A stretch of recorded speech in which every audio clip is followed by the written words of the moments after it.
Hey, Bayek, it's me, Ian. And in today's video, I'm going to talk about this film. Yes, this is Candyman, Day of the Dead from 1999. Now, it's the third Candyman film, and it's not got a very good reputation if you read all about it. But I think it's quite clear that that reputation is totally unfounded. Yes, I enjoyed it, and I'm going to explain why. Because it was one of those dreaded straight to video ones at the time. It's almost like, yes, they just put them straight to video. It's almost like they sort of just don't trust it at the box office. I suppose the second one had not done very well. The first one, of course, was such a success and considered the great classic one. Then, I think that's why this was put straight to video. If you look at the dreaded Rotten Tomatoes, oh yes, it's only 7%. In other words, it got a reet mauling by critics. Hey, you can expect that, can't you? But I mean, I'll tell you what this has got going before you even say any more about it, is that it's got Tony Todd back. It's not as though they changed him. The brilliant Tony Todd, who plays the Candyman. I mean, he's such a great actor. And also, if you look at it, he made the part iconic. Everybody thinks Candyman and they think of Tony Todd. I mean, let's face it, that's the great strong point already of this film before you even get into it, let's say it's directed by Churi Meyer, who has also had a hand in the writing. Now, some people have criticized the writing and the script already. The general criticisms I see about like the acting, particularly of the lead. Now, Donna Derrico, I think that's how you pronounce it, or maybe it's slightly wrong there. She was a playmate, playboy,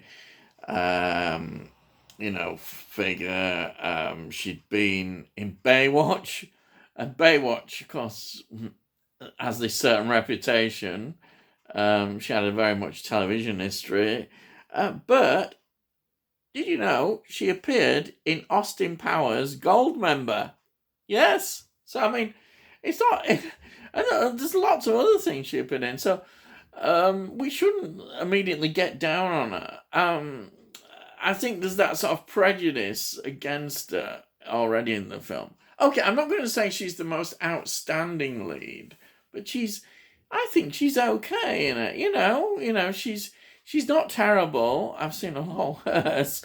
And she does the job. And I suppose people say, oh, well, they only picked her because she's, an attractive woman, And yeah, I mean, no one can deny that she's attractive, but I think she puts quite a good performance, really. What are you expecting? So that obviously, for some reason, got criticism. And even her relationship, which I think is quite good, with the other actor who plays David, who's like a kind of love interest, I suppose, who becomes, they become, kind of relationship. Now he's played David by someone called Nikki Corey. Now, if you look at Nikki Corey, wow, he's got a massive CV of films and television appearances. The two that just stood out to me, apparently he's in Nightmare on Elm Street, yes, and also he was in Predator 2. So, when there's a whole other list, but I just saw them and I thought, well, can't be too bad. I mean, you're associated with, well, really good films there. So, what can I say? And I think their relationship is quite touching, especially when in the film, this David character introduces to his grandma, who's this kind of figure who can see a lot more, is involved in healing and people go to her and advice. And also, he's got a daughter as well, and there's a nice little sort of relationship there. And I think it's all played quite nicely. I mean, the basic outline of this story is, you can say that she plays a character called Caroline, who, it turns out, is the great granddaughter, descendant of the Candyman, really. And we get the whole story. I think in the beginning of the film, well, finally again, we get the actual story about what happened with the Candyman, and it's absolutely, it really adds a lot to it, just seeing that story. And basically, she's a descendant of him, and her mother was a victim as well. She keeps seeing that in her flashbacks and what have you. But she's kind of in denial about, all this mythology about the Candyman. And she's an artist as well. She's a great artist, and basically, it all starts to kick off when an exhibition takes place, and she's kind of tricked into saying the Candyman, like they're supposed to, and we get all the unleashing of the powers of the Candyman, and all the killings start. And of course, because she keeps appearing where the killings happen, she becomes the major suspect, as does her boyfriend at one time as well. And we get a story about these corrupt police officers. And so basically, even though she's been in denial about all this, she comes to see that the Candyman is a reality, and things start to escalate and go out of control. And that's how the story gets going. It's 93 minutes long. It's not very long, really. It just gets into it. I found it really easy to get into. I've got no complaints about that. Length is perfect. The production values seem pretty good. I looked; it had a budget of $3 million budget, which is not bad. I think they do quite a good job. It's filmed in Los Angeles at the Boys Heights, wherever that is, but it's filmed in that area.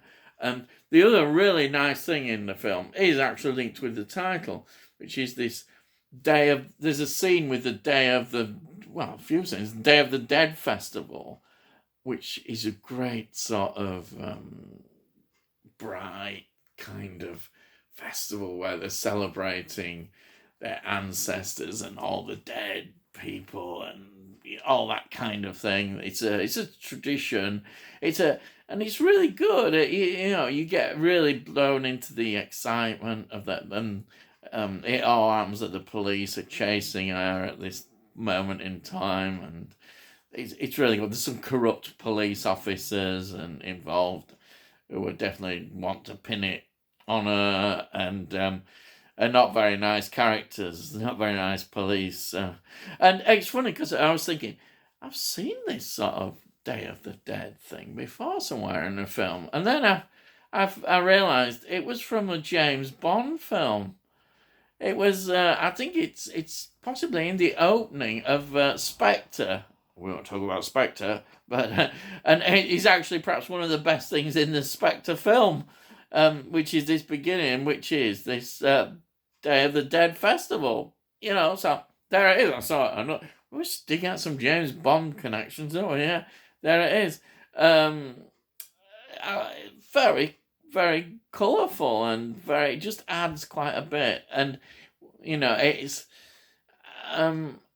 I think the background of that sort of story kind of is linked with the ending to some extent, as we see in the film.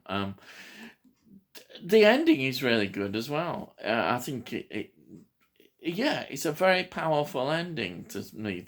I think and it's a good ending, and I really like it. So again, I'm trying to work out why people criticize it. Some maybe criticize some of the special effects. I think the special effects are fine. I think it looks good. And the bees and that are fantastic. It's got a bit of gore in it as well. Bit of nudity, eroticism, whatever. It's got it all in there. And again, you're wondering, why are people dissing this? I think it centers on her for some reason, because obviously Tony Todd is so outstanding. But for some reason, because of her background, there's an immediate thinking that she's not strong enough as a character. But I don't think it matters. I think she comes across really well, you know. I'm not saying she's the most outstanding strong actress, but I think she's all right in it. You know, she plays her role well, and I buy into her relationship with David. I think it's quite a sweet relationship, and it's good, and she helps save him to some extent. I'm giving away too much there, but it's a really nice a relationship on the screen, and just adds. But of course, obviously, Tony Todd just dominates it. He's just absolutely fantastic. I mean, he's so good. Again, you know, when you see 7%, you're thinking, what? You know, I mean, his performance alone should have got people interested. This is why I find it exciting seeing him. He's a great actor. This role is just him, and he's really good in it, you know. And you can't argue. Okay, perhaps Candyman is not quite as highly thought of, but I think he should be. Is as iconic as all these other characters, you know, that we have in franchise films. I mean, this is not a very big franchise. There was, as you know, 2021 Candyman film as well. So it's still going around, and Tony Todd actually appears in that as well. So, you know, I think that we really shouldn't put this down as much as people have done. It is good. I recommend it, you know. Definitely recommend it. I'm sure you can be able to see this. It's if you look on Amazon, on eBay, you'll definitely pick up a copy of this. This is a Vestron video release, a Lionsgate, of course. So it's good. It's another.